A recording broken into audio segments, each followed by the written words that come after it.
ገድለ ተክለ ሃይማኖት ዘሰሉስ 7 ዓመት ከሆነ በኋላ ከአባቱ ዘንድ ዳዊት ተማረ። ሕጋቸውንም ከመጠበቅ ጋራ በቤተ ክርስቲያን የሚነበብ መጻሕፍትን ሁሉ ብሉይና ሐዲስ አጠና። ሲማርም ቀድሞ የተማረው ይመስላል። የነገሩትንም ፈጥኖ ይይዝ ነበር፣ በልቦናው ክርስቶስ አድሮበታልና። ይኸውም ለሰው እውቀትን የሚገልጽ በምእመናን አድሮ የሚኖር መንፈስ ቅዱስ ነው። ሕጉን በመጠበቅ የጸና እግዚአብሔርን በመፍራት በማምለክ የተጌጠ ሆነ። ነገሩን በሰማው መልኩንም ባየው ሁሉ ዘንድ ይወደድ ነበር።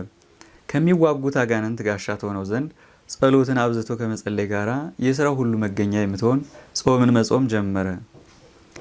ትዕግስትንም አጽንቶ ያዘ። ከምድር ወደ ሰማይ ለመውጣት መሰላል በመሆን ከሁሉም ይልቅ አክብረዋለችና። 16 ዓመትም በሆነው ጊዜ አባቱ ወደ ጳጳሱ ቄርሎስ ወሰደው። አባ ብንያሚ ሊቀ ጳጳሳት ሆኖ ሳለ በአማራ አውራጃ ጳጳስ ገና መምጣቱ ነበርና። ከዚያ ሳይደርሱ መልአኩ ቅዱስ ሚካኤል አባ ጌርሎስን በመንፈቀ ሌሊት ታይቶ ተነጋገረው። ለመንግሥተ ሰማያት የሚበቃ የተመረጠ ልጅ ይዞ ነገ ወደ አንተ መልኩ ያማረ ቀይ ሰው ይመጣል። ከሩቅ እጅ ይነሳሃል። እርሱም በእግዚአብሔር ዘንድ እጅግ የከበረ ነው። ከራስ ጸጉሩ ለአንዲት ስንኳ ሰማይና ምድር ዋጋው አይሆኑትም። ስሙም በልበ ሥላሴ የተጻፈ ነው። እንደዚህ ያለ ልጅ አምጥቼልሃለሁና ፈጥነህ ዲቁና ሹመው፣ በፍቅር ተቀብለህ በፍቅር ሸኘው አለው። ይህን ከነገረው በኋላ ከእርሱ ተሰወረ። አባ ጌርሎስም ይህን የመላኩን ቃል ሰምቶ ሌሊቱን ሁሉ የእግዚአብሔርን ሥራ ሲያደንቅ አደረ። በነጋም ጊዜ መላኩ የነገረው ነገር እውነት እንደሆነ ለማወቅ ወደ ደጅ ወጣ። ያን ጊዜ ጸጋ ዘአብ ደርሶ ከሩቅ ሆኖ እጅ ነሳ። አባ ጌርሎስም መላኩ የነገረው ነገር እውነት እንደሆነ አውቆ ተመልሶ ከማይረጉ ቦታ ተቀመጠ። ካህናቱም እንደ ልማዳቸው በግራ በቀኝ ቆሙ። ከእነርሱ አንዱን ጠቅሶ ያን የቆመ ቀይ ሰው ጠርተህ አምጣው አለውና ጸጋ ዘአብንም ጠርቶ አቀረበው። ከጳጳሱም ዘንድ በደረሰ ጊዜ እጅ ነስቶ በረከት ተቀበለ። አባ ጌርሎስም በመንፈስ ቅዱስ የከበረ ደስ የሚያሰኝ ልጅህ ወዴት አለ?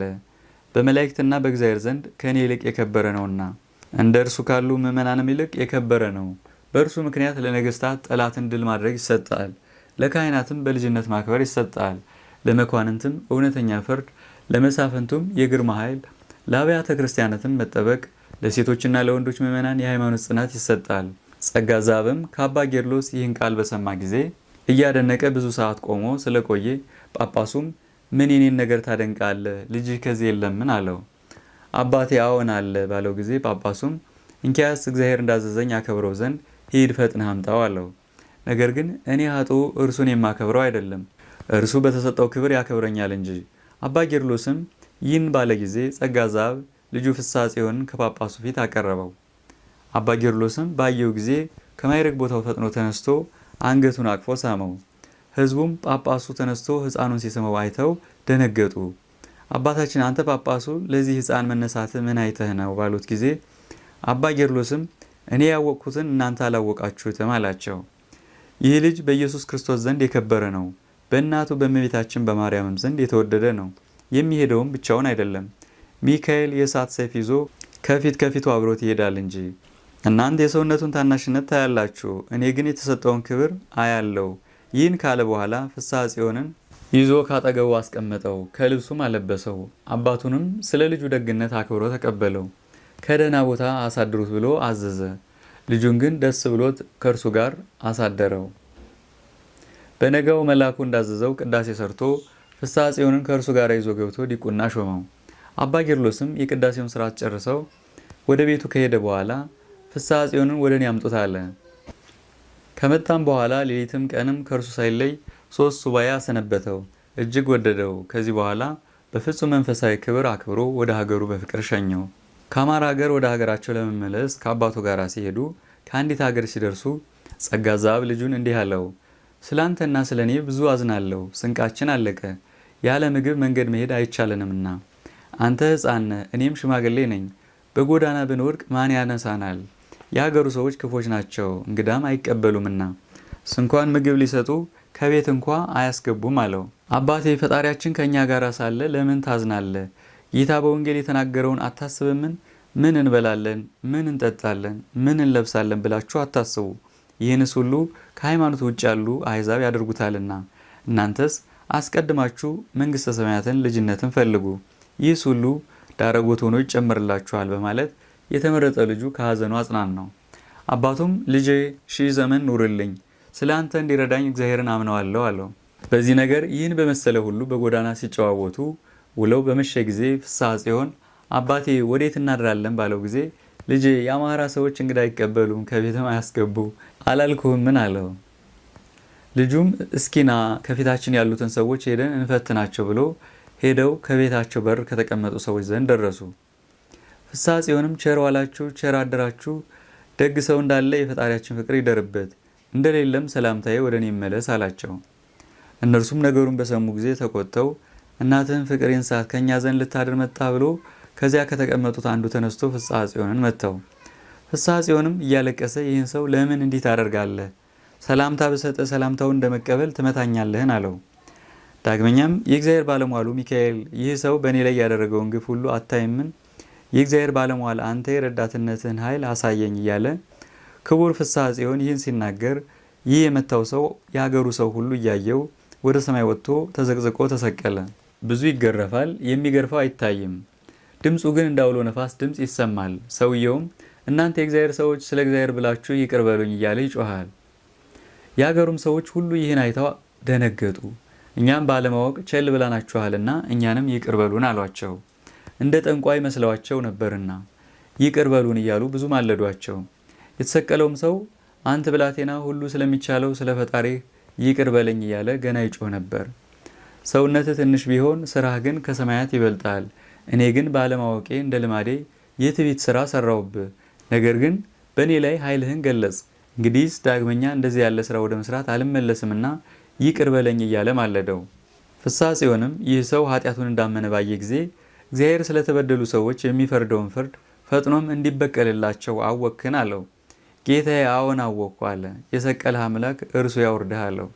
ያን ጊዜ ይህ ሰው ከምድር እስኪደርስ ጥቂት በጥቂት እያለ ወደታች ወረደ። በወረደም ጊዜ በጀርባው ላይ በእሳት እንደተቃጠለ ሆኖ የግርፋት ምልክት ታየ። ከፊታቸው ወድቆ ሰገደ።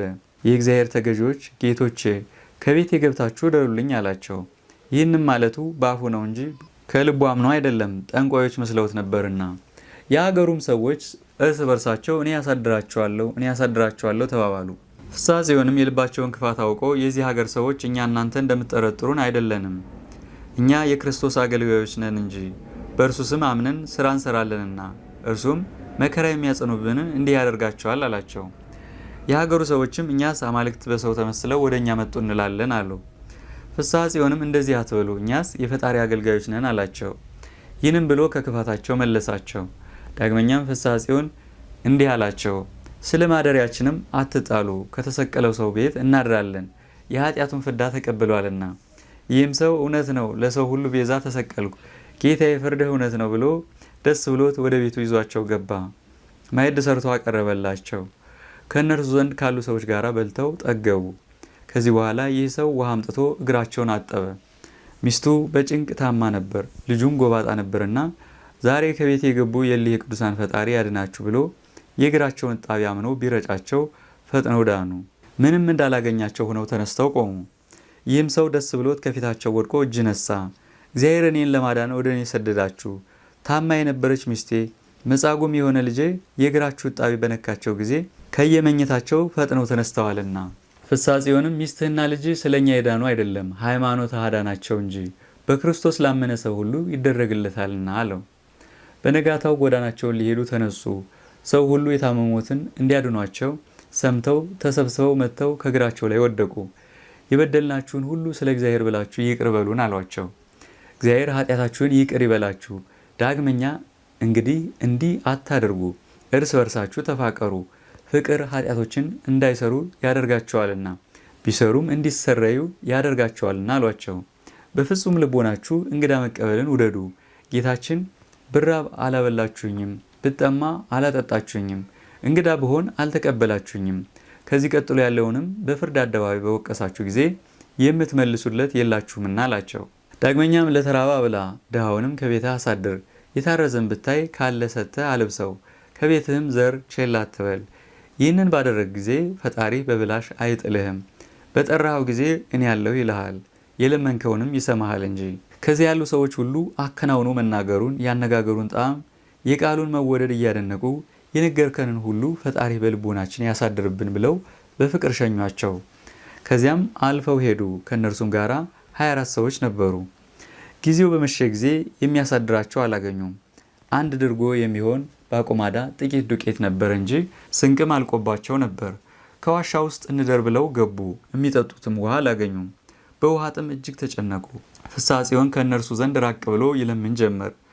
ትናንት ስለዚያ ሰው የሰማኸኝ ጌታዬ ኢየሱስ ክርስቶስ ዛሬም ስለ ውሃው ሰማኝ።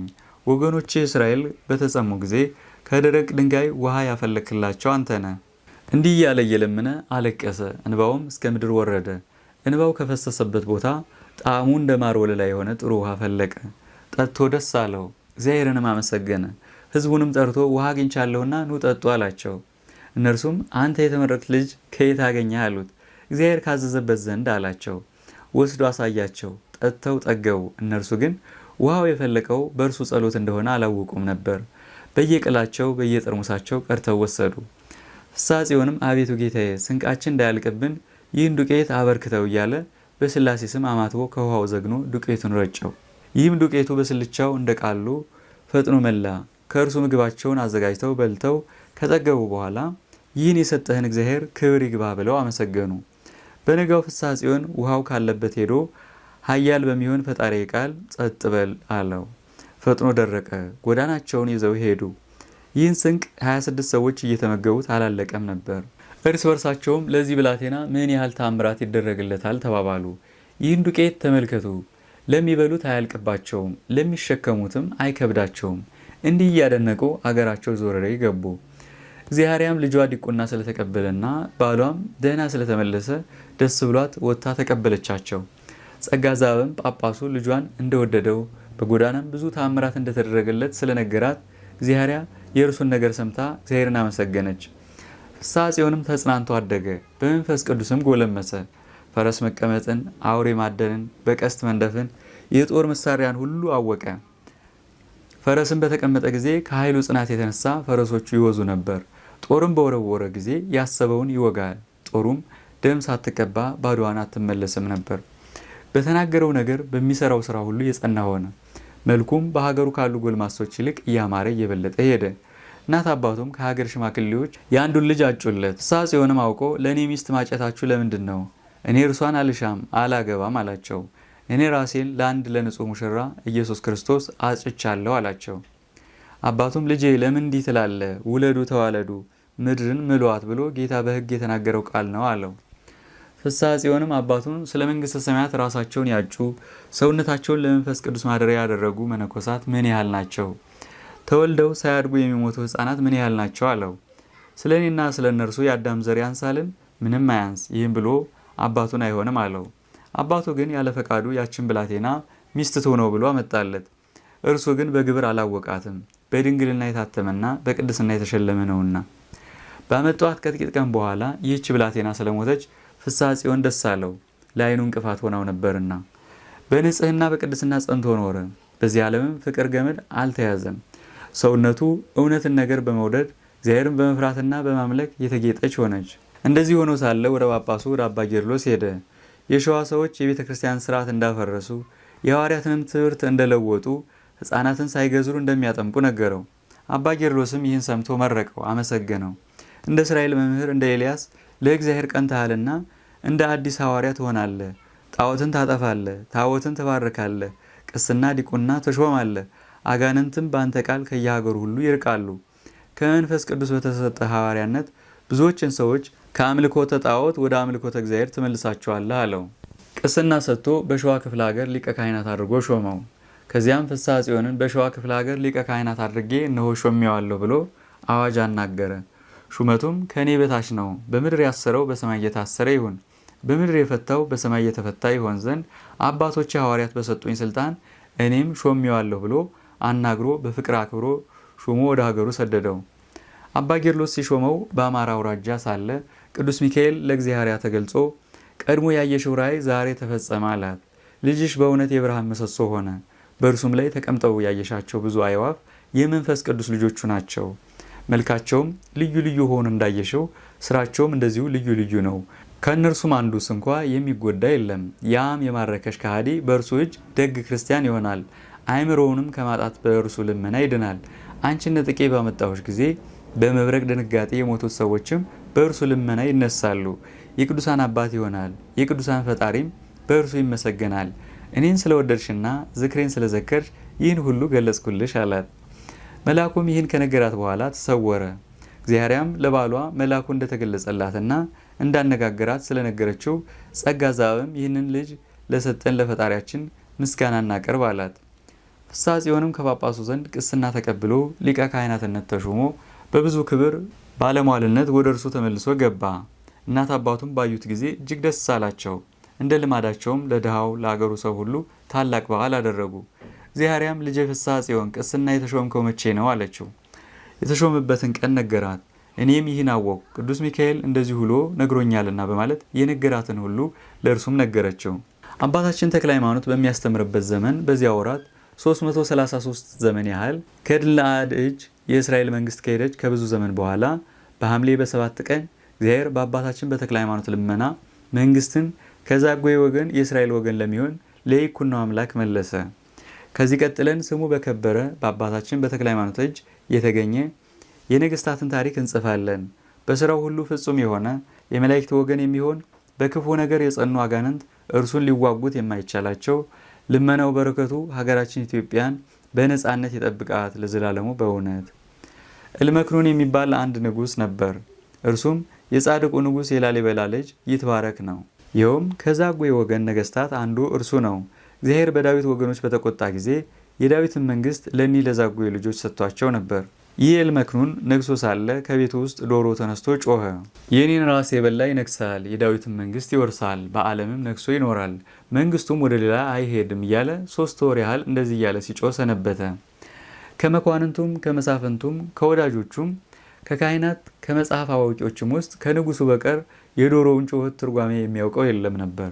ንጉሱም ፍርሃት እንቅጥቅጥ አደረበት። እንዲህ እየፈራ ተቀምጦ ሳለ አባታችን ተክለ ሃይማኖት መጥቶ በታላቅ ግርማ ከከተማው ገባ።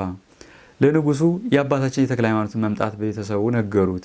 እጅግ የከበረ ሁለንተናው ፈጽሞ የሚያስፈራ አንድ መነኩሴ ከከተማህ ገብቷል፣ የልቦናህን ሐዘን ሁሉ ንገረው አሉት። ይህን በነገሩት ጊዜ ከከተማህ ገብቷል የምትሉኝ መነኩሴ ወዴት አለ አላቸው።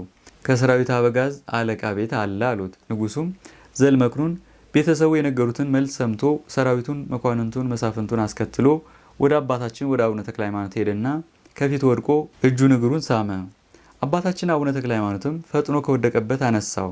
ደስ ብሎት አክብሮ ተቀብሎ በአንድነት ተቀመጡ። ነገራቸውን ይነጋገሩ ዘንድ ሰውን ሁሉ ከፊታቸው አስወገዱ። ንጉሱ እልመክኑን የዶሮውን ጩኸት ነገር የነገሩንም ትርጓሜ ነገረው። እኔ በዙፋኔ ላይ ተኝቼ ሳለሁ በመንፈቀ ሌሊት ከእንቅልፌ ነቃው። የዶሮውን ጩኸት ከነ ትርጓሜው ሰማው፣ ሌሎቹ ግን አያውቁትም። አባቴ የዚህን ነገር አኳኋን ንገረኝ፣ እኔስ ይህን ነገር ፈጽሞ መረዳት አልተቻለኝምና ምክንያቱ ምንድን ነው? የነገሩ ስልት አኳኋን ምንድን ነው? እያለ ንጉሱ እልመክኑን በልመና ቃል እንዲህ ባለው ጊዜ ከዚህ ቀደም ያልተደረገ ወደፊትም የማይደረግ የሚያስጨንቅ ነገር ጠየቅከኝ ብሎ መለሰለትና በማድነቅ 1 ሰዓት ቆየ። ለጠየቅከኝ ነገር ስማይ ልንገር ብሎ ነገር ጀመረ። ያ ዶሮ የኔን ራስ የበላ መንግስት ከወገኑ አይወጣም፣ እስከ ልጅ ልጅ ይነግሳል ብሎ እንደተናገረ ፈጥነ ዶሮውን ይዘህ አርደህ ራሱን ብለው አለው። ንጉሱም ዘልመክኑን ያን ጊዜ ተመልሶ ወደ ቤተ መንግስቱ ገባና ደሊላዊት የምትባል ገረዱን ጠራት። ይህችውም ከባሮቹ ሁሉ የከበረች ናት። ከቤቴ ውስጥ ዘወትር እንዲህ እያለ የሚጮኸውን ዶሮ ይዘሽ አርደሽ ፈጥነሽ አዘጋጁ እንድመገበው አላት። ከዚህ ከዶሮ አጠገብ ያላንቺ ሌላ ሴት አትቅረብ፣ ተሰውረሽ አድርጌው እንጂ ሚስጥሩ ረቂቅ ነውና ለማንም አትግለጪ አላት። ይህንን በነገራት ጊዜ ፈጥና ተነስታ ይዛ አረደችው። ታጣፍጠው ዘንድ ብዙ ቅመም ጨመረችበት። የዶሮውን ራስ ግን ከምድጃው ዳር ጣለችው፣ ልማዷ ነውና። በዚያ ዘመን በእናቱ ማኅፀን የተመረጠ የአባቱን የዳዊት መንግስት የሚወርስ ይኩኖ አምላክ የሚባል አንድ ልጅ ነበረ። መንበረ መንግስትህን ለልጅ ልጅ አንጽልሃለሁ ብሎ እግዚአብሔር ለዳዊት የተናገረውን ነገር አሰበ። ነገር ግን ልጆቹ ሕጌን ቢያፈርሱ፣ በሕጌ ጸንተው ባይኖሩ፣ ጥቃቅን ኃጢአት ቢሰሩ፣ በበትር ደጋግመው ኃጢአት ቢሰሩ በጨንገር እቀጣቸዋለሁ፣ ይቅርታዬንም ከእነርሱ አላርቅም፣ የተናገርኩትንም ነገር አላስቀርባቸውም። ለዳዊት የተናገርኩትን ነገር እንዳላስቀር አማንዬ ብዬ አንድ ጊዜ ተናግሬያለሁ። የልጅ ልጁ ለዘላለም ጸንቶ ይኖራል። መንበረ መንግስቱንም እንደ ሰማይ ዘመን አደርጋለሁ፣ እንደ ጨረቃም ጸንቶ ይኖራል። ከዚህም ቀጥሎ ዳግመኛ መንፈስ ቅዱስ በዳዊት አድሮ ተናገረ። ከወገኖቼ ይልቅ ዳዊትን መረጥኩ፣ ባለሟሌ ዳዊትን አገኘው፣ ቀብቻ ነገስኩት። ስልጣኔ ትረዳዋለች፣ ታጸናዋለች፣ ጠላት አይሰለጥንበትም። ዳግመኛ ጠላት መከራ አያመጣበትም። ጠላቶቹን ከፊቱ አጠፋቸዋለሁ፣ ጠላቶቹን አጎሳቆላቸዋለሁ። ይቅርታዬ ቸርነቴ ግን ከእርሱ ጋር ጸንቶ ይኖራል። በእኔ ስም ስልጣኑ ከፍ ከፍ ይላል። ስልጣኑ በባሕር ላይ ጸንቶ ይኖራል። ስልጣኑ በነገስታቱ ላይ ይሆናል። እርሱም አባቴ ይለኛል፣ ፈጣሬ፣ ረዳቴ፣ መድኃኒቴ ይለኛል። እኔም ንጉሠ ነገሥት አደርገዋለሁ። ከነገስታት በላይ ይሆናል። ይቅርታዬን ለዘላለሙ አጸናለታለሁ። ለቃል ኪዳኔም የታመነ ነው። የልጅ ልጁን ለዘላለም አጸናዋለሁ። መንበረ መንግስቱም ሰማይ ሳያልፍ አያልፍም። ይህም ልጅ ይኩኖ አምላክ ለንጉሱ ለዘልመክኑን ሲያገለግል ኖረ። ሲያገለግልም ለንጉሱ በቅሎች ሳር የሚያጭድበት ጊዜ አለ። ለፈረሶቹም እህል የሚያበላበት ጊዜ አለ። በንጉሱ ፊት ሰይፍ ጃግሬ ጋሻ ጃግሬ ነው። ይህ ይኩኖ አምላክ ይቺ ሴት ከማጀት ምድጃ የጣለችውን የዶሮውን ራስ አግኝቶ አንስቶ በላና ፈጥኖ ጠገበ። ከሁሉ በላይ እስኪሆን ድረስ ኃይል ተሰማው። ፊቱ እንደ ፀሐይ ብሩህ ሆነ። ግርማው የንጉሱን ባሮች ሁሉ አስፈራቸው። ሕዝቡም ሁሉ ፈሩት፣ አደነቁት፣ እጅግ ወደዱት። ነገሩን በልቦናቸው አስተዋሉት። ሀብተ እግዚአብሔር እንዳደረበት አወቁ። በዚህ ብላቴና እጅ የሚደረገው ነገር ምን ይሆን አሉ። ወደ ንጉሱ ወደ ዘልመክኑን ነገር እንመለስ። የዶሮን ራስ ከሳህኑ ላይ ባጣው ጊዜ ፈጽሞ አዘነ፣ ልቦናው ተሸበረ፣ አጽንቶ አለቀሰ፣ ተፍገምግሞ ወደቀ። ተነስቶ ከሰራዊቱ ጋር ወደ አባታችን ወደ ተክለ ሃይማኖት ዘንድ ሄደና ተገናኙ። እንደ ቀድሞው ሰውን ከፊታቸው አስወግደው በቆይታ ተነጋገሩ። የዶሮውን ራስ አኳኋን ለአባታችን ለተክለ ሃይማኖት እንዲህ ሲል ነገረው። እኔስ እንዳዘዝከኝ እንደመከርከኝ አደረግኩ። ሴቲቱ ግን የማልበላው መስሏት የዶሮውን ራስ አጠፋችው። ከጣለችበትን ቦታ ብትፈልገው አጣችው። ያን ጊዜ አዘንኩ፣ ብዙም ደነገጥኩ። ይህን ልነግርህ መጣው አለው። የዚህ የዶሮ ራስ ጥፋት ምክንያቱ ይህ ነው። አባቴ በተቻለ እርዳኝ፣ ምከረኝ። በሰማይ በምድርም ስልጣን ሰጥቶሃልና የጌታችን ወንድም ሐዋርያው ያዕቆብ እንደተናገረ ጸሎትህም ግዳጅ ትፈጽማለችና። ንጉሱ ዘልመክኑን ለአባታችን ለተክለ ሃይማኖት ይህን በነገረው ጊዜ ንዑድ ክቡር መንፈሳዊ አርበኛ አባታችን ተክለ ሃይማኖት ይጸልይ ጀመር። ወደ ሰማይ ማቀንቶ እየተመለከተ የአማልክት ፈጣሪ የአጋዕዝት ጌታ የነገስታት ገዢ እግዚአብሔር ልመናዬን ስማኝ አለ። የትጉሃን መላእክት፣ የደናግል፣ የመነኮሳት፣ የነቢያት፣ የሐዋርያትን ልመና የምትሰማ የልመና መገኛ ምሳሌ የሌላት የሁላችን እመቤት የምትሆን የእመቤታችንን ልመና የሰማ ኃጥእ እኔንም ባሪያህን ስለ ኃጢአቴ ቸል አትበለኝ፣ የዶሮውንም ራስ ጥፋት ለዚህ ለንጉስ ግለጽለት ብሎ ጸለየ። አባታችን ተክለ ሃይማኖት እንዲህ እያለ በጸለየ ጊዜ መልአኩ ከእግዚአብሔር ታዞ መጣ። መልአኩም ለዛጉዌ ወገን ለሚሆን ለዚህ ንጉስ አትጸልይለት፣ የማይገባው ሲሆን 333 ዘመን የሰጠሁት ይበቃዋል፣ እግዚአብሔር አትጸልይ ብሎሃልና አለው። ዛሬ ስለ ዳዊት ልጅ ለይኩኖ አምላክ የጌታውን መንግስት መልሼለታለሁ። የልጅ ልጁ ይገዛል። የመለስኩለትም መንግስቱን ብቻ አይደለም እንደ አባቶቹ እንደ ነገስታት ስርዓት ቀርነ ቅቡንም ነው እንጂ። የሽቶዎችም ስማቸው ስሂን፣ ሚያ፣ ቀንሙስ፣ ቀናንሙስ፣ በስጢጌስ፣ እንጉታት፣ ማየ፣ ከርካ፣ ኮል፣ የወይን ፍሬ ናቸው። እነዚህን ሁሉ አንድ አድርገ በአንድ ጽዋ ጨምረው። አንተም 3 እፍኝ ያህል ዕጣን ይዘ ከቤተ መቅደስ ገብተ ታቦቱን 3 ሱባኤ ዕጠን። ከቤተ መቅደስም በወጣ ጊዜ ሐራረ ዕጣኑን በእጅ ይዘ በውሃ ለውሰ ሽቱ ካለበት ጽዋ ጨምረው። ከዳዊት ቃል ልገምበት። ለምን ታንገለጉን እግዚኦ የሚበዝሁን ሰው በጸዋይ ከወን ይስማይከን እግዚኦ በኃይልከን ግፎሙን እግዚኦ ሰማነን ጎሳን ተሳለኒ እግዚኦ በከመቤ ሳልከን ይስነሳን እግዚኦ ነጽረን ኪያ ከተወከልኩን እግዚኦ ኩነኔ ከሃወለ ንጉስን ተሳልከን አጽመ እግዚኦ ዝነከን ምህረተ ከስየብን እግዚአብሔር ነግሰ ደንገጹ አሕዛብን ስማኒ እግዚኦ ጸሎቴን አሊለከን ከነቢያት ጸሎተ ሐናን ጸሎተ እግዝእትነ ማርያምን ጸሎተ ዘካርያስን መኃልየ አምስቱን ውዳሴ ማርያምና አንቀጸ ብርሃን ጸሎተ ወንጌልን እሊህን 21ዱን ጸሎታት አንተ በጸለይክ ጊዜ ይህ ቅባ መንግስቱ ፈጥኖ ይፈላልሃል። ያን ጊዜ ንጉሠ ነገሥት ይሆን ዘንድ ይኩኖ አምላክን አንተ በእጅህ ይዘህ ቅባው ዓለሙን ሁሉ ይገዛ ዘንድ። ይህንም ቅባ መንግስት ከእርሱ በኋላ የሚነግሱ ነገስታት የሚቀቡት አይደለም፣ ዘርዓ ያዕቆብ ብቻ ነው እንጂ። ዳግመኛም ከዘርዓ ያዕቆብ በኋላ የሚነሳው ንጉስ ነው እንጂ። ከ7272 ዘመን በኋላ በዚህም ቅባ መንግስት ተቀብተው የሚነግሱ የሁለቱ ነገስታት ዘመነ መንግስታቸው 42 ዘመን ነው።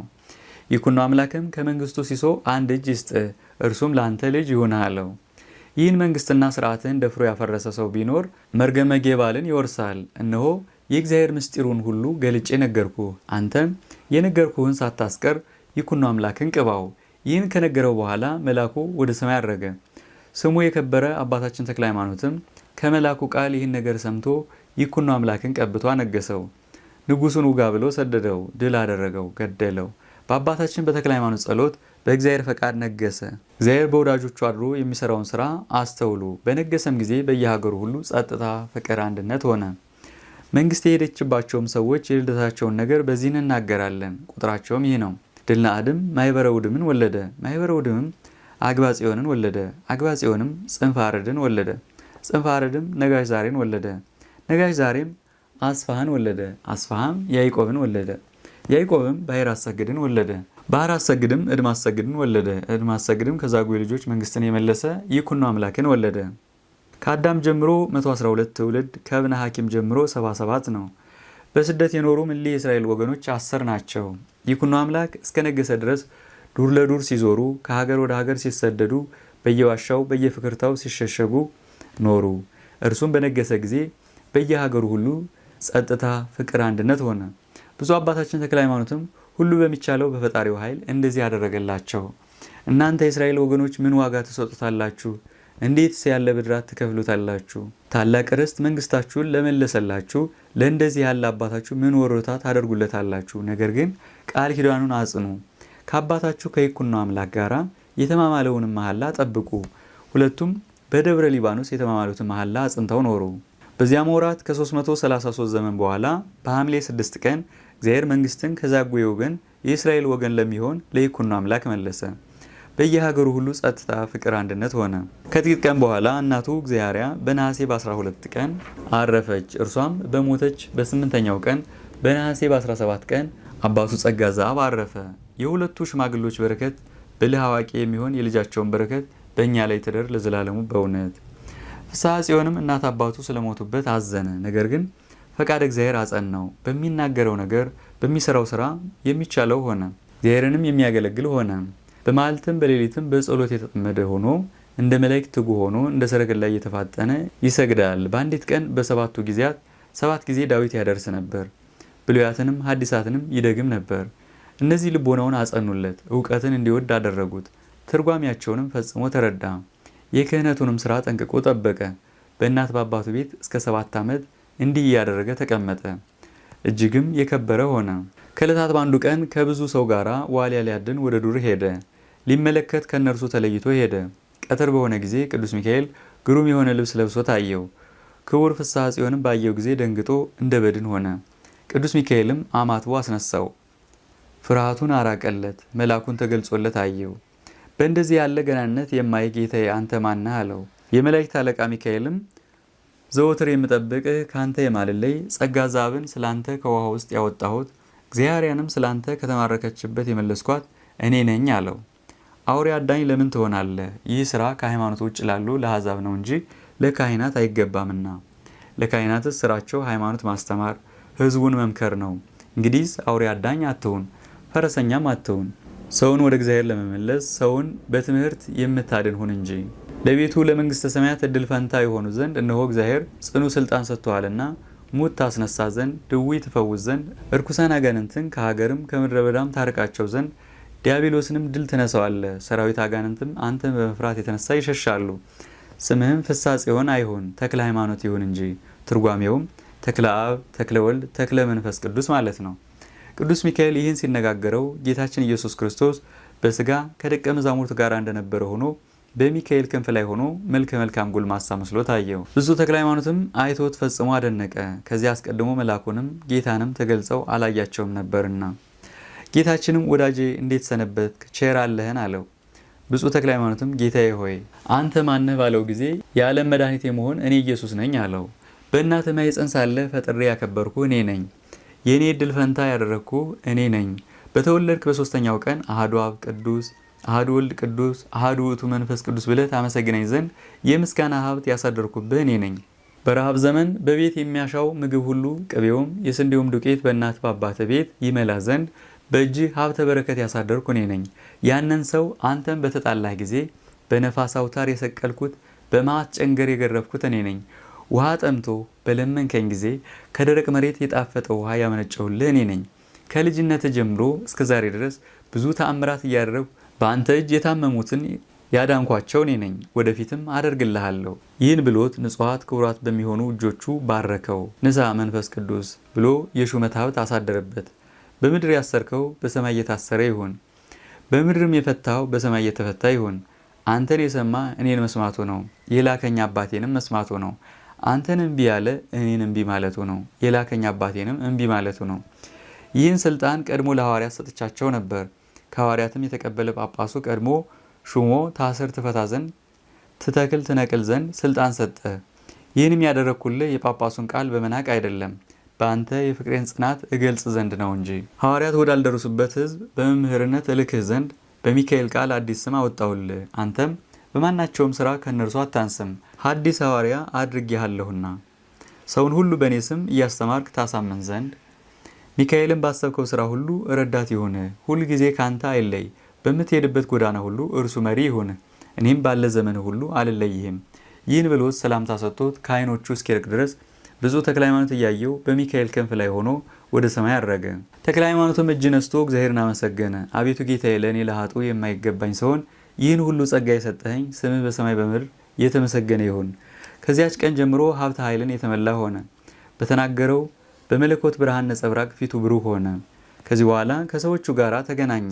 ጊዜው መሽቷልና ወደ ቤታችን እንግባ አላቸው። እነዚህም ሰዎች ባዩት ጊዜ ከፊቱ ብርሃን የተነሳ እጅግ ደነገጡ። ፊት ለፊት ለማየት አልተቻላቸውም። እርሱ ግን ፈጣሪው የሰጠውን ሀብት ስላገኘ በልቦናው ደስ ይለው ነበር። ዳግመኛም ጓደኞቹን ወደ ቤታችን እንግባ አላቸው። እነርሱም እየፈሩ እየተንቀጠቀጡ ከዱር አውሬ ያገኘነው ሳይኖር እንደምን እንገባለን አሉት። እርሱም እንግዲህስ የዱር አውሬ ማደን ክፍላችን አይደለም፣ ኑ ወደ ቤታችን ንግባ፣ በቤት ያሉ እንስሳትን ለማደን ተዘጋጅተናል እንጂ አላቸው። እሊህም ጠባቂ አጥተው የጠፉ አባግ ናቸው፣ የሚነጣጠቁ አራዊት እንዳይበሏቸው። እሊህም ሰዎች ነገሩን ሰምተው በሀገሩ ያሉ የተሰማሩትን አባግን ወስዳለን ያለመሰላቸው እንጂ እንዲህ ያለውን ስለ ሰዎች እንደሆነ አላወቁም ነበርና ጌታችን እንደታየው እንደተነጋገረው አልነገራቸውምና። ያን ጊዜም ተመልሰው ወደ ቤታቸው ገቡ። እርሱም ወደ ቤቱ ገባ። ይህን ሰው የፊቱን ብርሃን አያችሁን እየተባባሉ ያደንቁ ነበር። በ3 ሰዓት ከኛ ከተለየ ጀምሮ እስከ 9 ሰዓት አላየነውም። ወደ እኛ በመጣ ጊዜ ከፊቱ ብርሃን ብዛት የተነሳ ማየት ተሳነን። በእርሱ ላይ የሆነውን እንጃ አናውቅም። እንግዲህስ የዱር አውሬ ማደን ክፍላችን አይደለም እያሉ የተናገረውንም ነገር ያለ ወትሮ ነው እያሉ ያደንቁ ነበር። አባታችን ተክለ ሃይማኖት ግን ባደረበት በመንፈስ ቅዱስ ሌሊቱን ሁሉ ፈጽሞ ደስ ብሎት አደረ። እንግዲህስ አባታችን ልንለው ይገባናል አሉ። መጀመሪያ በጳጳስ ቃል፣ ሁለተኛም በአምላክ ቃል በእኛ ላይ ተሹሟልና አሉ። በነጋም ጊዜ በቤት በዱርም ያለ ገንዘቡን ሰብስቦ ለድሃ ልጅ ረዳት እናት አባት ለሌላቸው ይመጸውት ጀመር። ለቤተ ክርስቲያን የሚያሻውንም ለቤተ ክርስቲያን ሰጠ። ገንዘቡን እንዲህ እየመጸወተ 8 ቀን ተቀመጠ። እናት አባቱ ካቆዩት ገንዘብ እርሱም እስከዚያ ያገኘውን ገንዘብ ምንም አላስቀረ። የሀገሩም ሰዎች ዘመዶቹም ገንዘቡን ሲበትን አይተው ተሰብስበው መጥተው ይህን ያህል ገንዘብ በአንድ ጊዜ ለምን ታጠፋለህ አሉት።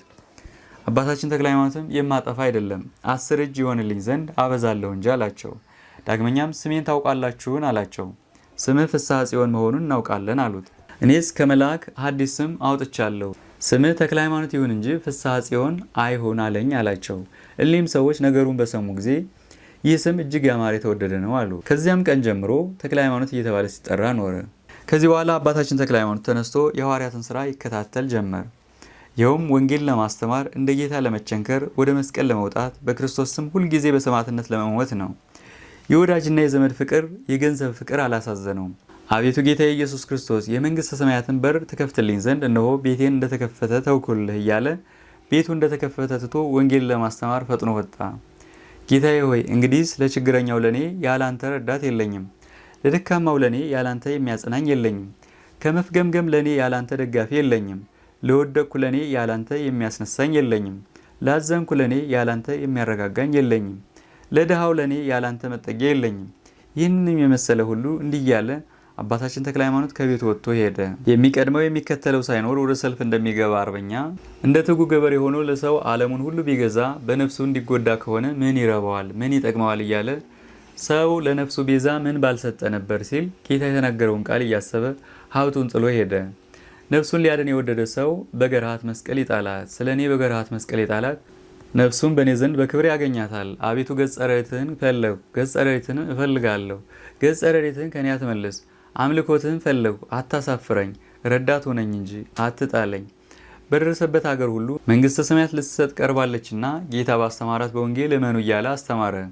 ዜና ታምራቱ በአራቱ ማዕዘን ወጣ፣ ተነገረ፣ በብዙዎችም አገሮች ተሰማ። ሰዎች ሁሉ እየመጡ ሁልጊዜ ከእርሱ ይባረካሉ።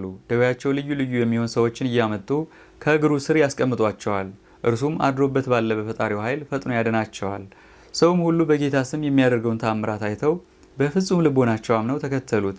ወደ አምልኮ ጣዖት የምትወስድ የኃጢአት ምክንያት የሚሆን ስራን ትተው በቀናች ሃይማኖት ጸኑ። ከዚያም ልቦናቸው በሃይማኖት በጸና ጊዜ ከተታ በምትባል ሀገር ጣዖት የሚያመልኩ ሰዎች አሉ ብለው ለአባታችን ለተክለ ሃይማኖት ነገሩት። ለእንጨትም የሚሰግዱ አሉ፣ ለድንጋይም የሚሰግዱ አሉ፣ በባህር የሚያመልኩ አሉ፣ በእሳት የሚያሟርቱም አሉ፣ ብዙ መድኃኒት የሚቀምሙ አሉ፣ የሚጠነቁሉም አሉ፣ ጠንቋዮችም አሉ፣ ክታብ ሰፊዎችም አሉ። ለመስማት የማይቻል በሀገራቸው ክፉ ስራ ይሰራል ብለው ነገሩት። አባታችን ተክለ ሃይማኖት ይህን ሰምቶ መንፈሳዊ ቅናት ልቦናውን አወከችው፣ አነሳሳቸው። መታገስ ቢሳነው ፈጥኖ ተነስቶ ሲሄድ ቸይ የምትባል ወንዝ ተሻግሮ ከተታ አውራጃ ደረሰ። የዚያችም ሀገር ሰዎች እንደነገሩት እንደ እንስሳ ሆነው አገኛቸው። እግዚአብሔርንም አያውቁትም ነበር። እርሱም ይህን ክፉ የተናቀ ስራ ሲሰሩ አይቶ የጌታችን የኢየሱስ ክርስቶስን ነገር ይነግራቸው፣ ይገስጻቸው፣ ያስተምራቸው ጀመር። የሀገሩም ሰዎች የክርስቶስን ስም ሲያስተምር ሰምተው በጠላትነት ተነሱበት፣ እንደ አንበሳ ሊውጡት ወደዱ። እርሱ ግን ታግሶ በልበ ሰፊነትና በታጋሽነት እያለዛዘበ አስተማራቸው። ባለ እውቀት እንደሰሩት ያውቃልና። ምን ታመልካላችሁ አላቸው። የምናመልከው የምንሰግድለት ታላቅ ዛፍ አለ አሉት። በሰገዳችሁለት ጊዜ ምን ይመስላችኋል አላቸው። እኔ የፈጠርኳችሁ ፈጣሪያችሁ እኔ ነኝ ብሎ ከዛፉ ላይ ቃል ይናገረናል። ስለዚህ ነገር እኛም እንሰግድለታለን፣ የወደደውን እንሰዋለታለን አሉት። አባታችን ተክለ ሃይማኖትም እሰግድለት ዘንድ እኔንም ከእናንተ ጋር ውሰዱኝ አላቸው። እርሺ ነገ እንወስድሃለን ብለው በነጋው ለጣዖታቸው የሚሰግድ መስሏቸው አባታችን ተክለ ሃይማኖትን ከእነርሱ ጋር ወሰዱት። ከዛፉ ዘንድ በደረሱ ጊዜ እናንተ የዚች ሀገር ሰዎች ከእኔ ስራ ልዩ የሚሆን ምን አመጣችሁብኝ? ይኸውም በመካከላችሁ የሚሄድ ተክለ ሃይማኖት ነው እያለ በላዩ ላይ ያደረ ሰይጣን ጮኸ። ፈጣሪያችንስ ስለጠላህ ከሩቅ አይቶ አንተን ወደ እኔ አታምጡብኝ እያለ ይጮሃል። ዘወትር እንዲሁ ኃጢአት ያለበትን እያወቀ ወደ እርሱ ሊመጣ አይወድም። አንተም ሄደን እስክንለምነው ድረስ ከዚህ ቆይ፣ ከለመነ በኋላ ትመጣለህ አሉት። አባታችን ተክለ ሃይማኖትም የሚጠላው እኔን አይደለም ጌትነቱ በእኔ ይገለጽ ዘንድ ልሰግድለት በመጣው ጊዜ ደስ ባለው ነበር እንጂ እኔ ከሩቅ አገር መጥቻለሁና፣ ነገር ግን ከእናንተ የሚጠላው ሰው እንዳለ ፈልጉ አላቸው። ከዚህ በኋላ ወደ ዛፉ በቀረቡ ጊዜ ይህ ከመካከላችሁ ያለ ከእኔ ስራ ልዩ የሚሆን ሰው አታምጡብኝ አላልኳችሁምን ነበር እያለ ዳግመኛ ጮኸ። የሀገሩም ሰዎች በሀገራችን በዚህ ስም የሚጠራ የለም፣ ተክለ ሃይማኖት አንተ ነህን? ስምህም እንግዳ ነው። ከሆነ ጀምሮ እንደዚህ ያለ ስም አልሰማንም። ፈጣሪያችን እንዳይቆጣን ቆይ አትምጣ አሉት። ይህን ብለው ተክለ ሃይማኖትን 3 ምዕራፍ ያህል ጎዳና ሲቀር ትተውት ሊሰግዱ ወደ ዛፉ ሄዱ። አባታችን አቡነ ተክለ ሃይማኖትም የተናቀ ስራቸውን አይቶ ፊቱን ወደ ምስራቅ መልሶ ወደ ፈጣሪው አመለከተ። አቤቱ በፍጥረትህ ላይ የሚሰራውን የሰይጣንን ተንኮል ተመልከት። ስነ ፍጥረትህን ያጠፋ ዘንድ ይህን ተከራካሪያችንን ለምን አሰለጠንከው? ይህን ትዕቢተኛ ሰይጣን በእኔ እጅ ታዋርድ ዘንድ አቤቱ ለምንሃለሁ። በስራ ሁሉ ይረዳሃል ብለህ እንደነገርከኝ ዛሬም ይረዳኝ ዘንድ ፈቃድህን የሚፈጽም ሚካኤልን ላክልኝ። ያስታቸው የነበረ ይህንም ሰይጣን በሕዝቡ ሁሉ ፊት ሀፍረቱ እስኪገለጥ ድረስ ከዚች ከዛፍ ላይ እንዳይሄድ አድርገው እያለ ጸለየ። ይህችም ዛፍ ከስሯ ተነቅላ ወደ እኔ ትምጣ። የሰናፍጭ ቅንጣት ያህል ሃይማኖት ቢኖራችሁ ይህችን ዛፍ ከስርሽ ተነቅለሽ ከባህር ተተከይ ትሏታላችሁ እንዳላችሁ ይደረግላችኋል ብለህ ተናግረሃልና። ጌታ ኢየሱስ ክርስቶስ ሃይማኖቴም ምግባሬም አንተ ነህ። ዛሬ በተሰበሰቡ ሰዎች ፊት የስራዬን ጽናት የሃይማኖቴን ደግነት ግለጥ እያለ ይጸልይ ጀመር። ጸሎቱን ከጨረሰ በኋላ ወደ ዛፉ ተመልሶ ሰይጣን በአንቺ አድሮ እየተናገረ ህዝቡን የሚያስትብሽ አንቺ ዛፍ እኔ በምሰግድለት በኢየሱስ ክርስቶስ ስም አዝዤሻለሁ። ሰዎች ሁሉ የፈጣሪን ኃይል ያዩ ዘንድ ከስርሽ ተነቅለሽ ወደ እኔ ነይ አላት። እሊም ሰዎች ለዚች ዛፍ ሊሰግዱ ወደው ሳለ ዛፊቱ ከስሯ ተነቅላ ነይ ብሎ እንዳዘዛት እርሱ ወዳለበት ሄደች። እንደ ክረምት ነጎድጓድ ድምጿ የሚያስፈራ ግሩም ሆነ። እሊም ሰዎች ከግርማው የተነሳ ደንግጠው ከእርሷ ፊት ወዲያና ወዲህ ሸሹ። በስሯም መወናጨፍ እየተመቱ የሞቱም ሰዎች አሉ። የሞቱትም ሰዎች ቁጥራቸው 24 ነው። ዛፊቱ ግን እየፈጠነች አባታችን ተክለ ሃይማኖት ወዳለበት ሄደች። ሰይጣኑም አንተ ክፉ ሰው ከአንተ ወዴት እሸሻለሁ? መላዋ የጽላልሽ አውራጃን የተውኩልህ አይበቃህምን? ዛሬም ወገኖችን ልትቀማኝ ከዚህ መጣ እያለ በዛፏ ላይ ሆኖ ይጮህ ነበር። በዚች ሀገር የተደረገ ፍርሃትና ግርማ ምን ያህል ነበር! ዛፊቱ እንደ ነጎድጓድ ድምፅ ስትሄድ ከምድር ላይ ድንጋዩን ሁሉ እየጠረገች ወደ እርሷ የቀረቡትን ሰዎች ስትገድል፣ ሰይጣንም ከአባታችን ከተክለ ሃይማኖት ሊያመልጥ ወዶ እየተጨነቀ ሲያጓጉር ሲያለቅስ፣ ያን ጊዜ ቅዱስ ሚካኤል እንደ መብረቅ እያበራ ከሰማይ ወርዶ ሰይጣኑን አንቆ ያዘው። ወደ ምድር ሊጥለው ሳለ ወዶ ሰይጣኑ ሚካኤል ጊዜ ሳይደርስ እንዳታጠፋኝ ሰማይን በሰቀለ ምድርን በዘረጋ በፈጣሪ እለምንሃለሁ ተወኝ ልሂድ እያለ ይጮህ ጀመር። ሰይጣኑም እንደዚህ ሲል ዛፊቱ አባታችን ተክለ ሃይማኖት ወዳለበት ደረሰች። ብፁዕ አባታችንም ዛፊቱን ነይ ተከተይኝ እያለ ተቀድሟት ሄደ። እርሷም እየተከተለችው ሄደች። ሚካኤል ግን ሰይጣኑን ብዙ መከራ አጸናበት። ሰይጣኑም ከእንግዲህስ ወዲህ ይህ ክፉ ሰው ካለበት አልደርስም ተወኝ ልሂድ እያለ ይጮሃል። እርሱም ተክለ ሃይማኖት ሳይቆም አልተውህም አለው። ሰይጣኑም አንድ ጊዜ ልንገርህ ቁምልኝ እያለ ወደ ተክለ ሃይማኖት ጮኸ። ብፁዕ አባታችንም ፍግግ እያለ ዝም ብሎት ሄደ። ሰይጣኑም እጅግ ተጨነቁ።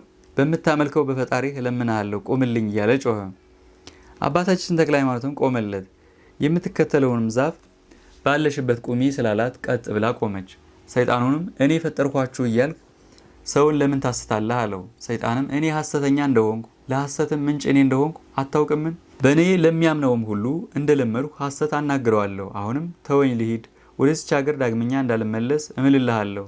አንተም ካለህበት ቦታ ፈጽሜ አልደርስም አለ። አባታችን ተክለ ሃይማኖትም አንተ ቀድሞ እንዳሳትካቸው ዛሬም ጉስቁልናህን ያዩ ዘንድ የዚችን ሀገር ሰዎች እንዲበላቸው አለው።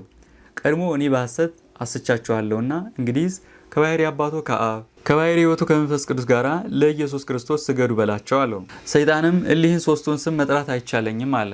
ብፁዕ ተክለ ሃይማኖትም የሶስቱን ስም መጥራት የማይቻል ከሆነ እናንተንም እኔንም ለፈጠረ ለሰማይና ለምድር ፈጣሪ ስገዱ ተገዙ በላቸው አለው። እናንተ የዚች ሀገር ሰዎች ቀድሞ እኔን በመሰላችሁኝ ጊዜ በሐሰት ሳስታችሁ ኖርኩ። እንግዲህስ ሀገራችሁን ትቼላችሁ ሄድኩ። ምድረ በዳ ይሁን። ሰማይና ምድርን እኔና እናንተን ለፈጠረ ተገዙ። የኔን ስራ የሚሰራ ግን ከኔ ጋራ በገሃነም ይኖራል። ይህን ብሎ ከዚህ ሰው ወዴት እሸሻለሁ እያለ ሰይጣን አለቀሰ። ስንኳን ድል ላደርገው ልከራከረው የማይቻለኝ አርበኛ ተነስቶብኛልና። በገሊላ ከተነሱ ከክፉ ሰዎች ከ12ቱ ሐዋርያት ከእነርሱም ቀጥሎ ከተነሱ ከ72ቱ አርድእት አረፍኩ ብዬ ነበር። እነርሱ ከምገዛው ሀገር ከሮሚያ፣ ከግብፅ፣ ከኢየሩሳሌም አስወጥተው ሰደዱኝ። በዚያ ወራት ከእነርሱ ከሸሸው ጀምሮ እስከ ዛሬ ድረስ በሸዋ ከወገኖች ጋር መንግስቴን አጽንቼ ስኖር እነሆ ከእሊህ ከክፎች አንዱ በእኔ ላይ ተነሳ። ወዮልኝ! ወዴት ማረፊያ አገኛለሁ? በገዳም ነውን? በሀገር ነው? ማረፊያ አጥቼ በሁሉ ዘንድ ተቸግሬያለሁና እንግዲህስ ሰው ወደማይደርስበት ወደ ምድረ በዳ ሄጄ እቀመጣለሁ። ይህን ባለ ጊዜ ሚካኤል ለቀቀውና ያን ጊዜ እንደ ጢስ ተኖ እንደ ትቢያ በኖ ጠፋ። የተሰበሰቡትም ሕዝብ ይህን ተአምራት አይተው ደነገጡ፣ ዛሬ ድንቅ ነገር አይተዋልና። ሚካኤልን ግን አያዩትም ነበር። አባታችን ተክለ ሃይማኖት ብቻ ያየው ነበር እንጂ። ቅዱስ ሚካኤልም አባታችን ተክለ ሃይማኖትን በፈጣሪ ኃይል ሁሉን ድል ትነሳለህና በርታ ጽና አለው። ይህን ብሎ ሰላምታ ሰጥቶት ወደ ሰማይ አረገ። የሀገሩም ሰዎች ሁሉ ወደ አባታችን ወደ ተክለ ሃይማኖት መጥተው የሕይወት ብርሃን አባታችን ወደሚወደድ ጎዳና ምራን እያሉ ከእግሩ ስር ወደቁ። አባታችን ተክለ ሃይማኖትም ልጆቼ ኑ ተከተሉኝ፣ ምሰሉኝ፣ እናንተም በፈጠረ እግዚአብሔርም እመኑ አላቸው። መላው እንደ አንድ ልብ መካሪ እንደ አንድ ቃል ተናጋሪ ሆነው በአንተ አምላክ አምነናል አሉ። ሁሉንም በሶስቱ ስም አሳምኖ አጠመቃቸው። ከዚህ በኋላ በዛፊቱ መወንጨፍ ወደ ሞቱት ሰዎች ተመለሰና በድናቸው ካለበት ቦታ ቆሞ እንዲህ ብሎ ጸለየ። ጌታዬ ኢየሱስ ክርስቶስ አልዓዛርን ከሸተተ በኋላ በ4 ቀን ከመቃብር ያስነሳው አንተ ነህ። ናይን በምትባል ሀገር የአንዲቱን ድሃ ልጅ ይዘህ ያነሳው አንተ ነህ። ቀድሞም አንተ ነህ፣ ዛሬም አንተ ነህ። ሙታንንም የምታስነሳ የኃያላን ፈጣሪ ሁሉንም ትችላለህ እንጂ የሚሳነህ የለም። መግደልንም ማዳንንም ትችላለህና እነዚህም ሙታን ይነሱ ዘንድ ከሰማይ የቸርነትህን ዝናብ ላክ እያለ ለመነ። እንዲህ እያለ ሲጸልይ ጸሎቱን ሳይጨርስ እንደ ዝናብ ካፊያ በበድናቸው ላይ ከሰማይ ጠል ወረደ። ካፊያው በነካቸው ጊዜ ጥፋት ሳያገኛቸው በሕይወተ ሥጋ እንደነበሩ ሆነው ሁሉም ፈጥነው ተነሱ። ከእነርሱም ጋር ቀድሞ የሞቱ 15 ሰዎች ከተቀበሩበት ተነስተው ከብፁዕ ተክለ ሃይማኖት እግር ወድቀው እጅ ነሱ። አባታችን ተክለ ሃይማኖት ሞተው የተነሱትን ሰዎች የሞታችሁት መች ነው አላቸው። ቀድሞ በአብርሃ ወአጽብሃ መንግስት ጊዜ ነው አሉት። አባታችንም በክርስቶስ ስም አምናችሁ ተጠምቃችኋልን አላቸው። በዚያ ወራት በክርስቶስ ስም አላመንም ጥምቀትንም አናውቅም አሉት። ምን እያመለካችሁ ኖራችሁ አላቸው። የምንሰግድላት አንድ ዛፍ ነበረች። ፈጣሪያችን ከእርሷ ላይ ሆኖ የፈጠርኳችሁ እኔ ነኝ እያለ ይነግረን ነበር። በዚህ ስራ ሳለን ሞትን። ለቅሶ ጥርስ ማፋጨት ወዳለበትም ወደ ጽኑ ጨለማ ወሰዱን። እርሱም ትሎ የማያንቀላፋ እሳቱ የማይጠፋ ነው። በውስጡ መከራ እየተቀበልን ኖርን። አባታችንም ስትሰግዱለት የነበረ ፈጣሪያችሁ ለምን አያደናችሁም አላቸው። እንኳን እኛን ሊያድን ለራሱም አያውቅ ከማሳት በቀር ማዳን አይቻለውምና አሉት። አባታችንም ዛሬ በምን ምክንያት መጣችሁ አላቸው። በእኛ ላይ ወደ ተቀበሉ ሰዎች በአንተ ልመና ዛሬ ከእግዚአብሔር ዘንድ የይቅርታ ዝናብ ወርዷልና ዝናቡ እኛንም በነካን ጊዜ ከእነርሱ ጋር ከሲኦል ወጣን። ፈጥነን ተነስተን አሁን እንደምታየን ከፊት ቆመናል። ዛሬም የእርሱን ነገር ሊናገሩት የማይቻል ጽኑ መከራ ወዳለበት ዳግመኛ እንዳንመለስ የእግዚአብሔር ወዳጅ አንተን እንለምናሃለን አሉት። አባታችን ተክለ ሃይማኖትም ይህን ነገር ሰምቶ ከመከራው ጽናት የተነሳ አደነቀ። ወደ ሕዝቡ ተመልሶ ይህን ድንቅ ነገር ተመልከቱ አላቸው። እኔ በነገራችሁ ባላመናችሁም ነበር። እነሆ ፈጣሪያችሁ ራሱንም ሰውንም ማዳን እንዳይቻለው ታወቀ። እንግዲህ ምን ትላላችሁ አላቸው። ዳግመኛም ከሙታን ተለይተው የተነሱትን 24ቱን ሰዎች እናንተስ ወዴት ነበራችሁ አላቸው። አጋንንት ነፍሳችንን ከስጋችን ለይተው ፈጣሪያቸውን የካዱ እሊህን ሰዎች ዘላለም ወደማይጠፋ እሳት ይውሰዷቸው እያሉ እያዳፉ ወሰዱን።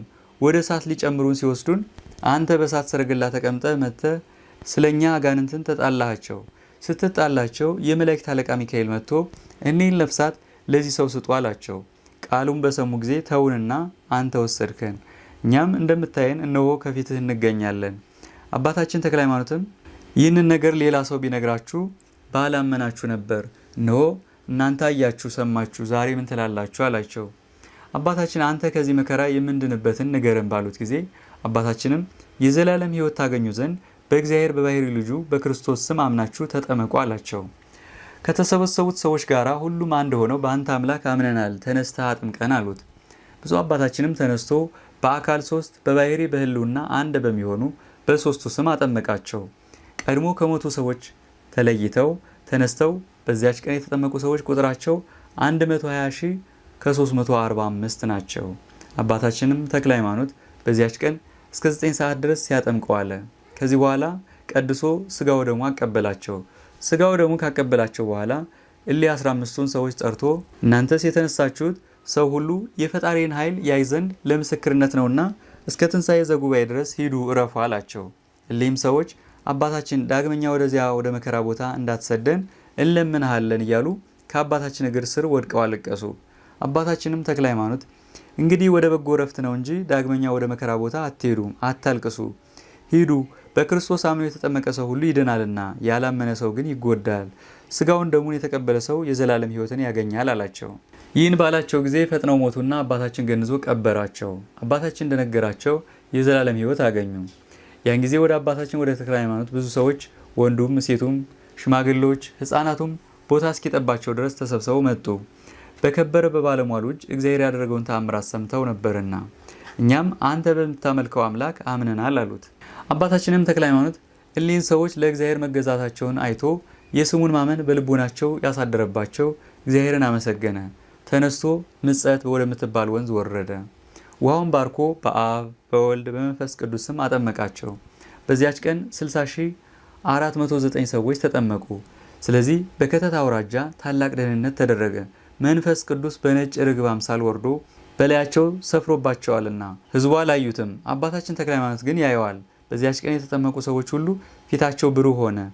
በመንፈስ ቅዱስ ብርሃንነት ፊታቸው ብሩህ ሆኖ አንጸባርቋልና።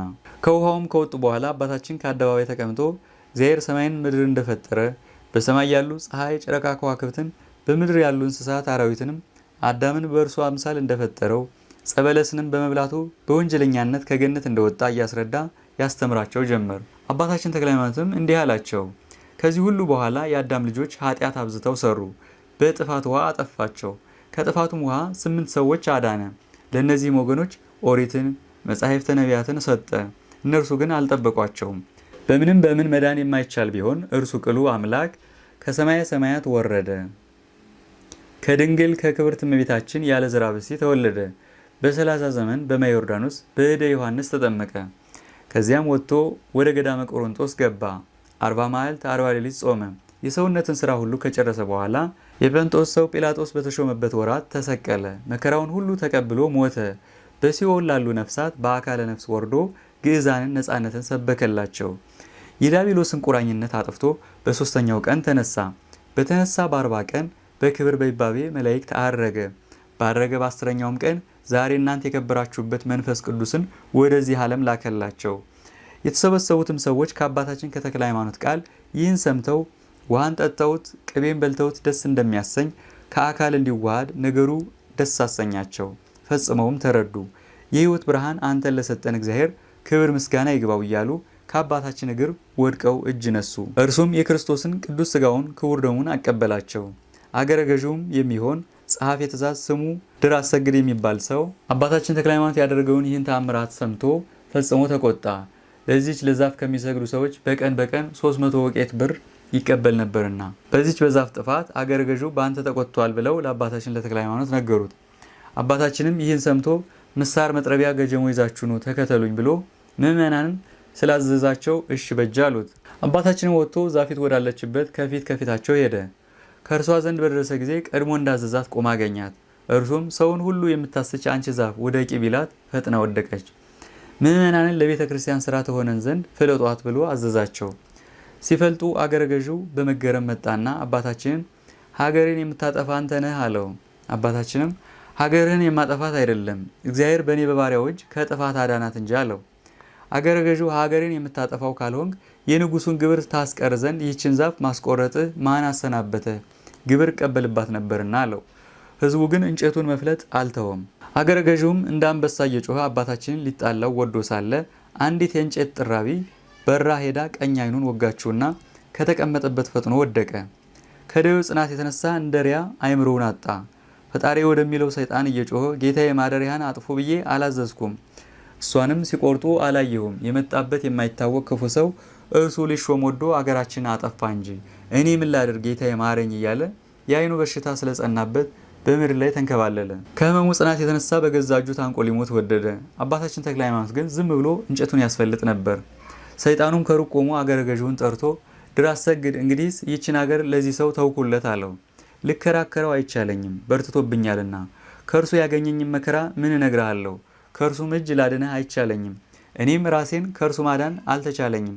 ዛሬስ እውነተኛ ነገር እነግርሃለሁ፣ ከወገኖች ጋር እስከ ልጅ ልጅ ተገዛለት፣ እኔንስ እንግዲህ ወዲህ ዳግመኛ አታየኝም። ይህን ብሎ ሰይጣን እንደ ጢስ ተኖ ጠፋ። ህዝቡም ሁሉ ይህን ሰምተው ደነገጡ። ይህም አገረ ገዢ ህዝቡን እንዲህ አላቸው፣ እኔስ በዚህ ሰው አምላክ አምናለሁ፣ እንግዲህ በምን አመካኛለሁ? እናንተም እርሱን ስለደፈርኩ ቸል እንዳይለኝ በእኔም ከተፈረደ ከዚህ መከራ ያድነኝ ዘንድ ስለ እኔ ለምኑልኝ አላቸው። ህዝቡም አባታችን ተክለ ሃይማኖትን እግዚአብሔር ያከበረህ አንተ ይቅር ባይ ነህና ይህን ሰው ይቅር ብለህ ከደዌ አድነው እያሉ ከእግሩ ስር ወድቀው ማለዱት። አባታችንም ተመልሶ በፍጹም ልቦናው በእግዚአብሔር ካላመነ ከደዌው አይድንም ስላላቸውና ድር አሰግድም አድነኝ እንጂ በፈጣሪ አምናለሁ ስላለ እንኪያስ ወደ እኔ ና አለው። ድር አሰግድም ወደ አባታችን መጥቶ የእግዚአብሔር ባለሟል ተክለ ሃይማኖት ከበሽታዬ አድነኝ በፈጣሪ አምናለሁ እያለ ጮኸ፣ ተናገረ። አባታችንም በእጁ አይኖቹ እንዳሰሰውና ፈጥኖ ዳነ። ድር አሰግድም ከአባታችን ከተክለ ሃይማኖት እግር ወድቆ ሰገደና በእውነት ፈጣሪ ሁሉ የሚቻለው ነው አለው። አሁንም አባቴ የምድንበትን ንገረኝ። አባታችንም በፍጹም ልቦና በእግዚአብሔር እመን፣ አንተም ቤተሰብም ትድናላችሁ አለው። በእርሱ ያመነ የዘላለም ሕይወት ያገኛልና። ድር አሰግድም አንተ ይቅር ብለኸኛልና በፍጹም ልቦናዬ አመንኩ አለው። ብፁዕ አባታችንም ፈጽመህ እስካመንክ ተነስተህ ይችን እንጨት ሰንጥቅ አለውና እንጨት ከሚሰነጥቁት ሰዎች ምሳር ተቀብሎ ብዙ እንጨት ሰነጠቀ። ያተይብር በምትባል በእንግዲህ ግን አውራጃ ቤተክርስቲያን ሰሩ። ይህችም ዛፍ ለቤተ ክርስቲያኑ ስራ ሁሉ ለበሯም፣ ለመስኮቷም፣ ለጣራዋም፣ ለግድግዳዋም፣ ለምሰሶዋም በቃች። አባታችንም ተክለ ሃይማኖት ተነስቶ ድር አሰግድን ሚስቱን፣ ልጆቹንም ቤተሰቡንም አጠመቃቸው። ድር አሰግድን በአሚነ ክርስቶስ አለው። ሚስቱንም አክሮሲያ አላት። አንዱን ልጁን ሳሙኤል፣ ሁለተኛውንም ብንያም፣ ሶስተኛውንም ሀብተ መስቀል አላቸው። በብፁዕ አባታችን ተክለ ሃይማኖት እጅ የተጠመቁ የከተታ ሰዎች ቁጥራቸው 61587 ነው። ይህን ያከሉት የከተታ ሰዎች ብቻ አልነበሩም። የወግዳ፣ የጽህጋ፣ የክሳት፣ የስርማ፣ የማህግል፣ የምድሃሬ፣ የፈጠረን የእነዚህን ሀገር ሰዎች ሁሉ ናቸው እንጂ። ከከተታ ጋር የሚዋሰኑ የብዙ ሀገር ሰዎችም ብፁዕ አባታችን ያደረገውን ተአምራት ሰምተው መጥተው ከድር አሰግድ ጋር አምነው ተጠመቁ። አባታችን ተክለ ሃይማኖት ባሰራት በዚች ቤተክርስቲያን በመስቀል ስም ታቦት ካስገባ በኋላ ሰራይ ቄስ ሆኖ ቅዳሴ ገባ። ሚካኤልም ገብርኤልም በግራ በቀኝ ሆነው ይራዱት ነበር። ከመላእክትም ወገን ሌሎችም ይራዱት ጀመር። መንፈስ ቅዱስም የቅዳሴው ጸሎት እስኪፈጸም ድረስ በነጭ ርግብ አምሳል ወርዶ ከመስዋዕቱ ላይ ተቀመጠ። ከዚህ በኋላ ለሕዝቡ ክቡር ስጋውና ደሙን አቀበላቸው። በዚህች ሀገር በዚያች ቀን ፍጹም ደስታ ተደረገ። እስከ ዛሬ ድረስ ሁሉም ሥላሴን በማመን የተጌጹ የተሸለሙ ሆኑ። አባታችን ተክለ ሃይማኖትም በሀገሩ በዞሮሬ ወዳሉ ካህናት ኑ ብሎ ላከ። ብዙ ምርኮ ከሰይጣን ማርኬ ከምዕመናን ጋር አንድ አድርጊያቸዋለሁና ስለዚህ ነገር እነርሱን ትጠብቁልኝ ዘንድ እጠራችኋለሁ አላቸው። ካህናቱ ይህን ሰምተው ወደ እርሱ ፈጥነው ስለመጡ በዚች ቤተክርስቲያን እያገለገሉ እንዲኖሩ አደረጋቸው። አባታችንም ተክለ ሃይማኖት በከተታ አውራጃ ወንጌልን እያስተማረ ብዙ ዘመን ኖረ። አጋንንትን እያወጣ ድውያንን እየፈወሰ በቀን 20 30 እያዳነ ተቀመጠ። በከተታ አውራጃ አባታችን ተክለ ሃይማኖት ከእነርሱ ዘንድ በነበረበት ጊዜ ታሞ የተገኘ አልነበረም። መዋዕለ ጾም በደረሰ ጊዜ ይኸውም አብይ ጾም፣ ጾመ ሐዋርያት፣ ጾመ ጌና ነው። ሐዋርያት በሲኖዶስ የሰሯቸው ሌሎች አጽዋማትም ናቸው። በእነዚህ ጊዜ የከብስ ወደምትባል ገዳም ገብቶ ይጾም ነበር። ከሰንበት በስተቀር ምንም አይቀምስም።